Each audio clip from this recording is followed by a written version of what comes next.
কিন্তু ভুলে গেছি কোন কথা? গোবিন্দ ভজনের কথা।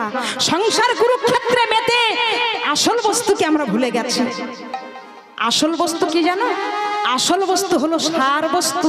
যে সার বস্তু হলো ভগবান, সেই ভগবানকে আমরা কিছু দিলাম না, অসারের পিছনে ছুটে চললাম।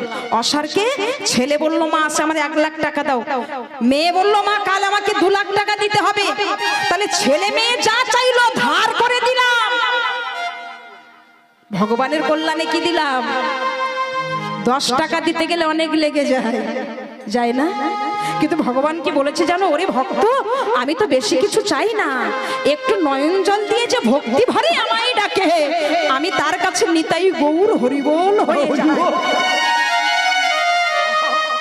বললেন, যদি কেউ ভক্তি ভরে নয়ন জল দিয়ে আমায় কিছু সেবা দেয়, আমার নামে অর্পণ করে দেয়, বিষটা অমৃত হয়ে যায়।